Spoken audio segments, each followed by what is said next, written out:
इनका बस चले तो हम अभी भी जंगल में जाकर के वही 50-100 साल पुरानी जिंदगी में जिए।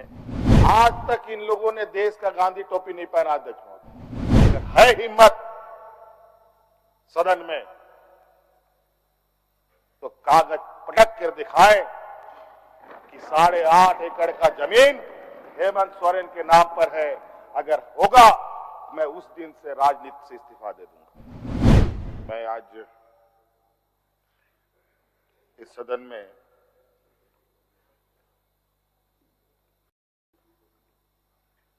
आदरणीय चंपई सोरेन जी के विश्वास मत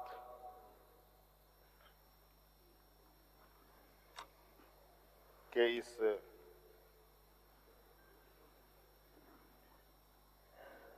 बहस का हिस्सा बन रहा हूं और हमारी पूरी पार्टी और पूरा गठबंधन दल आदरणीय चंपई सोरेन जी को समर्थन करता है। और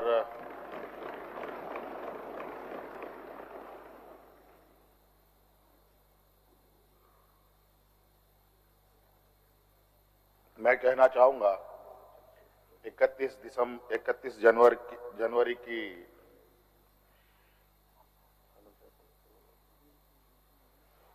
जो काली रात, काला अध्याय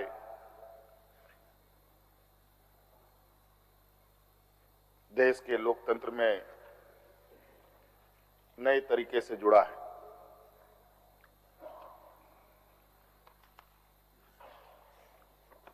इकतीस तारीख रात को देश में पहली बार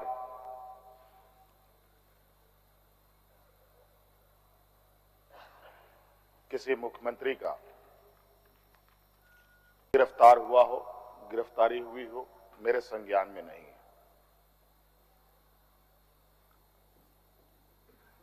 ये मुझे लगता है ये पहला घटना है और मुझे लगता है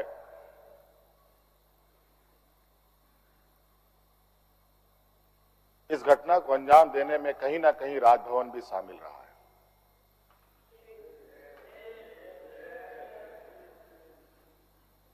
और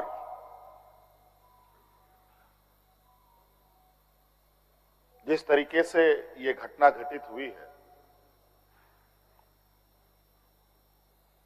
मैं बहुत आश्चर्यचकित हूं।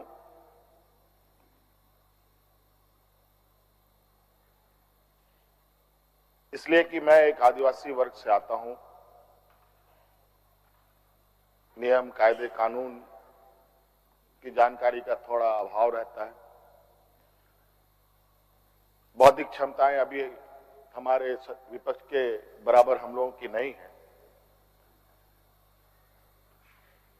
लेकिन सही गलत की समझ तो हर इंसान भी रखता है, हर जानवर भी रखता है।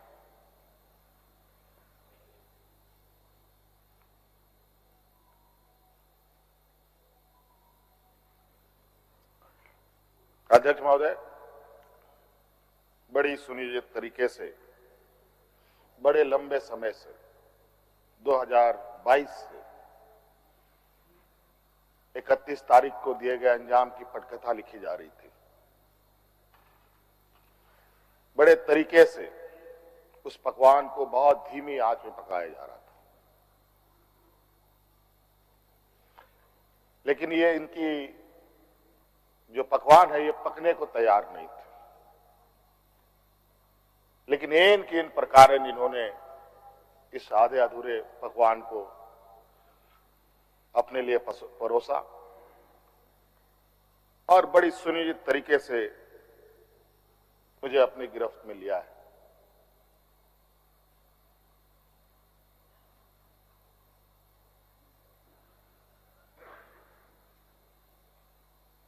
और आज कहीं ना कहीं ऐसा लगता है अध्यक्ष महोदय कि बाबा भीमराव अंबेडकर जी का जो सपना था कि सभी जात धर्म के लोग एक समान प्लेटफॉर्म पे आए, एक बराबरी और एक साथ चले, मुझे लगता है कि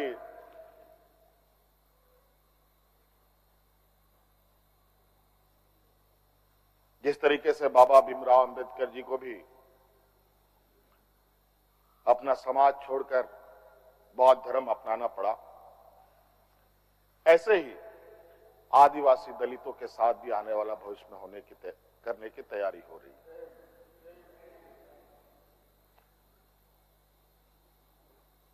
बड़ा सुनिश्चित तरीके से अनेकों कालखंड को देखेंगे अध्यक्ष महोदय, जो इन आदिवासी दलित पिछड़े अल्पसंख्यक के ऊपर अत्याचार हुए हैं, वो अत्याचार अध्यक्ष महोदय नए नए चेहरे, नए नए शक्ल, नए नए रूप में दिखते रहे हैं। आज उसी का जीता जागता उदाहरण 31 जनवरी को देखने को मिला है।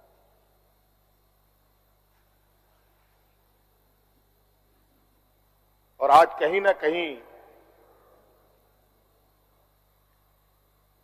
इन वर्गों के प्रति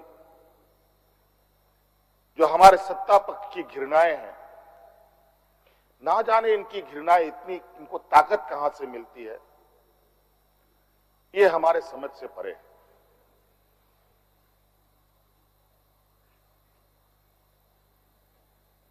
इतनी घृणा, इतना द्वेष के प्रति इनका आदिवासी दलितों के प्रति कि आपको इससे अंदाजा होगा कि इन्हीं के पाले हुए तंत्र ये कहते शर्माते नहीं कि जंगल में थे तो जंगल में ही इनको रहना चाहिए। हम जंगल से बाहर आ गए, इनके बराबर बढ़ गए तो इनके कपड़े मैले होने लगते हैं। ये हमें अछूत दिखते हैं।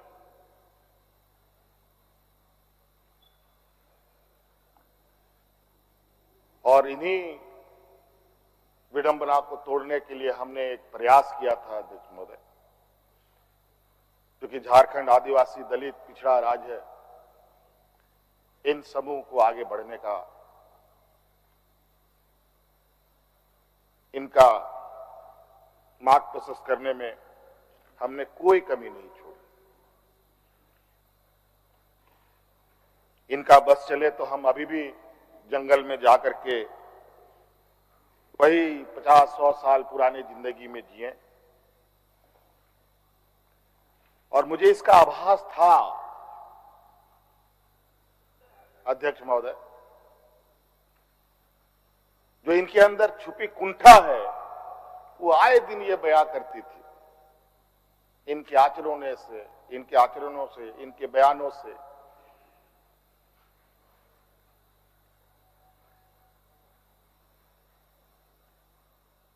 लेकिन हमने हार नहीं मानी है अध्यक्ष महोदय। इनको लगता है कि मुझे जेल के सलाखों के अंदर डालकर ये अपने मंसूबे में सफल हो जाएंगे।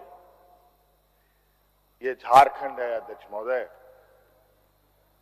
ये देश का एक ऐसा राज्य है जहां हर कोने में आदिवासी दलित पिछड़े वर्गों से अनगिनत सिपाहियों ने अपनी कुर्बानी देकर यहां के आदिवासी दलितों की जान बचाई। देश आजादी के सपने भी ये लोग नहीं देखते थे अध्यक्ष महोदय, तब से झारखंड के आदिवासी अपनी हक अधिकार की लड़ाई लड़े। ये तो बहुत बाद में आए, लेकिन बौद्धिक संपन्नता, आर्थिक संपन्नता, आज तक इन लोगों ने देश का गांधी टोपी नहीं पहना अध्यक्ष महोदय।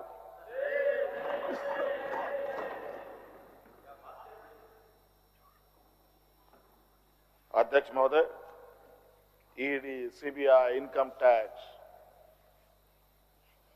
जिनको देश के विशेष और काफी संवेदनशील व्यवस्थाएं कही जाती है,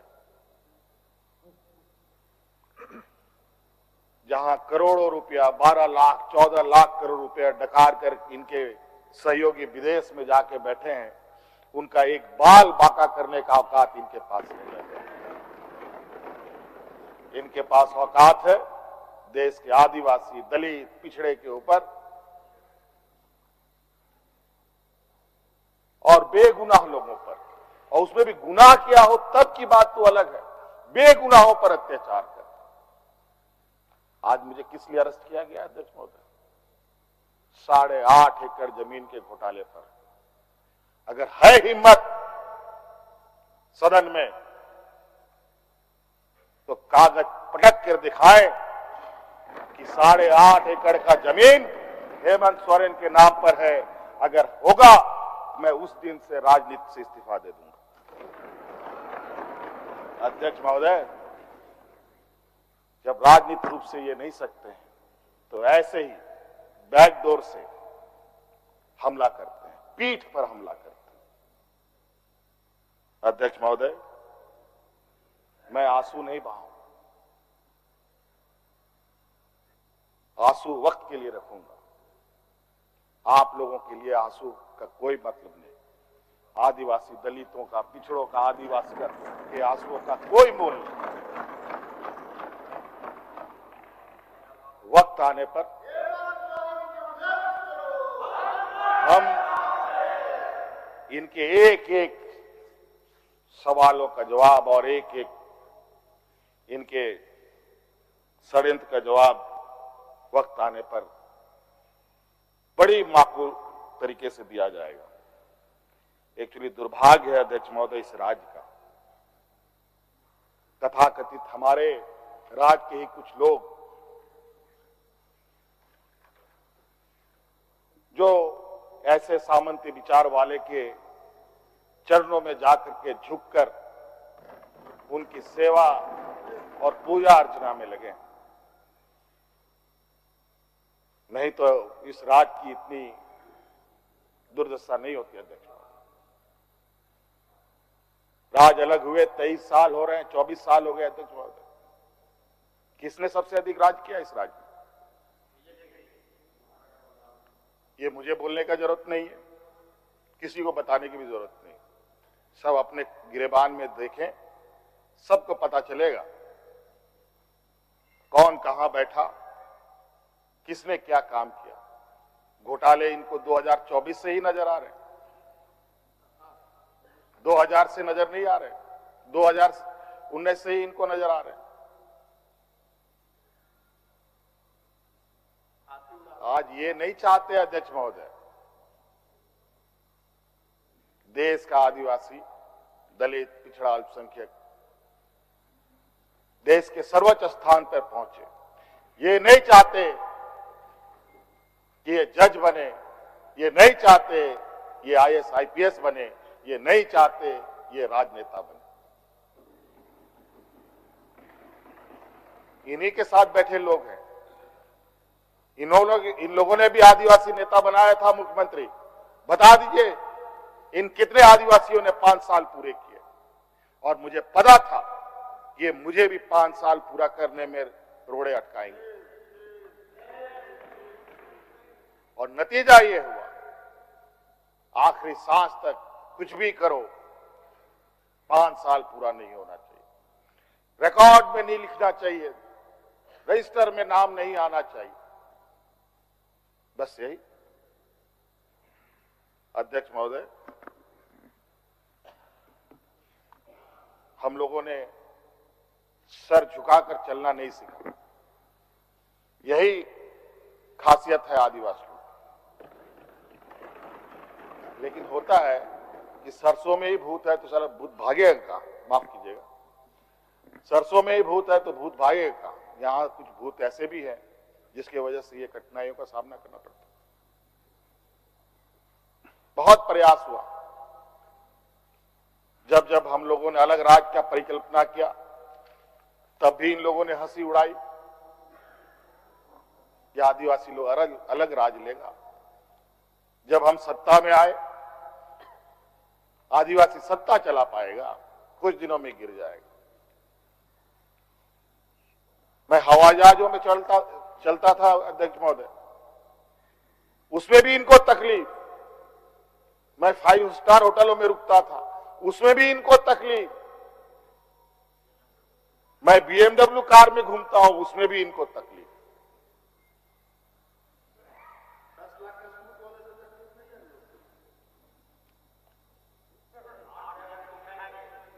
क्या कहावत है कि हम करें तो गुनाह, ये करें तो क्या, यही कहावत है। खैर छोड़िए अध्यक्ष महोदय, बड़ा विचित्र स्थिति है। अब जो स्थिति दिखाई दे रहा है अध्यक्ष महोदय, कुल मिलाकर झारखंड के परिप्रेक्ष्य के अलावा पूरे देश के पैमाने में अब आदिवासी, दलित, पिछड़ा अल्पसंख्यक सुरक्षित नहीं। विशेषकर झारखंड में तो यहां के खनिज संपदाओं को, जो वर्षों से इस पर लोगों की गिद्ध नजर है और आगे भी रहेगी। ये तो हम थे अध्यक्ष महोदय, ये बहुत फूक फूक करके उनको आगे बढ़ना पड़ता था। ये खुला दरवाजे की आदी हो चुके हैं, इनको कोई रोक टोक नहीं कर सकता। जो इनके सामने आएगा वो इसी तरीके के अंजाम से उसको गुजरना पड़ेगा। और इनको लगता है ऐसे अंजाम देने से झारखंड के लोग घबरा जाएंगे। ये आप लोगों की बहुत बड़ी भूल है, और इतनी बड़ी ये भूल होगी जो झारखंड का इतिहास आपको कभी माफ नहीं करेगा। अध्यक्ष महोदय,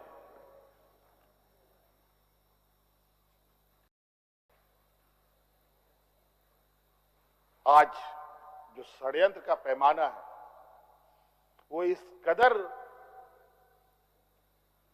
बड़े उसके जो दायरे बने हैं, कानून के अंदर रह करके गैर कानूनी काम करना कैसा हो, ये कर किसी से सीखना हो तो इन लोगों से सीखिए और इनके संस्थाओं से सीखिए।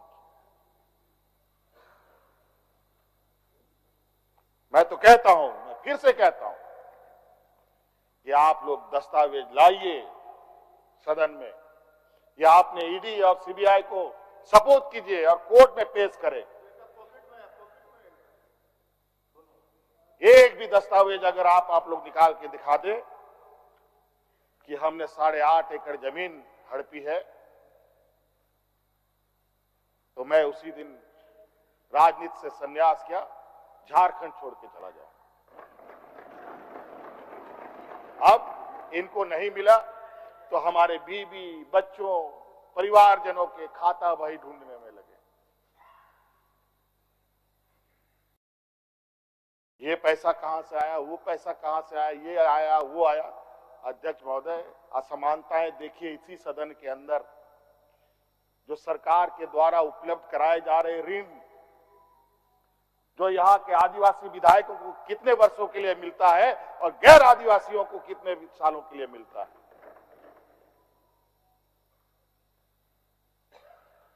इस विषय पर गंभीरता से सोचने की आवश्यकता है। देखो, ये बहुत लंबी लड़ाई है। आज जिस तरीके से बड़ा मछली छोटा मछली को खा जाता है, सामाजिक व्यवस्था में भी यही कहानी है। एक बड़ी व्यवस्था छोटी व्यवस्था को खाने का हर बरकस प्रयास करती है। प्रभु राम का प्राण प्रतिष्ठा हुआ 22 जनवरी को। राम राज आ गया, पहला कदम बिहार पड़ा। बेचारा एक पिछड़ा वर्ग का व्यक्ति की क्या हद होगी आप जानते हैं। दूसरा कदम झारखंड पर पड़ा, एक आदिवासी मुख्यमंत्री को निगलने का प्रयास। क्योंकि इस आदिवासी मुख्यमंत्री के शरीर में हड्डियां कुछ अधिक है, इसलिए उस हड्डी को निकालने के लिए ईडी उसका डिसेक्शन करने में लगी हुई, ताकि हम कैसे इसको निगल जाए। लेकिन इतना आसान नहीं। गलती से गले में फंस गया तो पूरा का पूरा आंतड़ी फाड़ के बाहर। इस वजह से संभल के खाने का कोशिश कीजिएगा। इस वजह से अध्यक्ष महोदय, मुझे कोई गम नहीं कि मुझे आज ईडी ने पकड़ा। जिस तरीके से बंधुदा का सदस्यता लिया, ये आप चुनाव नहीं लड़ सकते हैं। हो सकता है मेरा भी यही हक करे।